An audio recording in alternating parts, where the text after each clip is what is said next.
Hello guys, வணக்கம். நான் தான் உங்களுக்கு கிஷோர் பேசுகிறேன்.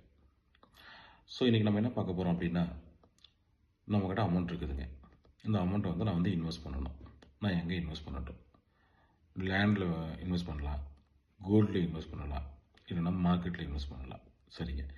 லேண்டில் இன்வெஸ்ட் பண்ணணும் அப்படின்னா நமக்கு அதிகமான அமௌண்ட் தேவைப்படும். ஸோ ஒரு ஒரு 1,00,000 மேலே இருந்தால் மட்டும்தான் இன்றைக்கி எங்கேயோ ஒரு இடத்துல போய்ட்டு சின்னதாக ஒரு இடம் வாங்க முடியும். ஒரு 10,00,000 இருக்குது, இல்லை ஒரு 20,00,000 இருக்குதுன்னா ஒரு பெரிய அமௌண்ட்னா லேண்டில் போய் போடலாம். ஓகே, சரிங்க. நான் கோல்டில் இன்வெஸ்ட் பண்ண போகிறேங்க அப்படின்னா, நீங்கள் கோல்டு வாங்கணும்னா 1 கிராம் கோல்டு தான் முதல்ல போய் நம்ம வாங்கவே முடியும். சரியா? ஸோ இந்த 1 கிராம் கோல்டு இன்றைக்கி நம்ம வாங்கினா கூட இன்றைக்கி ரேட்டுக்கு வந்து ரூ. 7,000 8,000 ஆகிடுச்சு. இது 1 கிராம் நம்ம கோல்டு வாங்கினது இல்லைங்க. என்ன அதை விட குறைவாக தான் எனக்கு பணம் இருக்குதுங்க, நான் எங்கே இன்வெஸ்ட் பண்ணுறோம் அப்படின்னா, அதுக்கு ஏற்ற இடம் ஷேர் மார்க்கெட் தான். ஸோ ஷேர் மார்க்கெட்டில் நீங்கள் இன்வெஸ்ட் பண்ண போகிறீங்கன்னா முதல்ல உங்களுக்கு தேவையானது என்ன?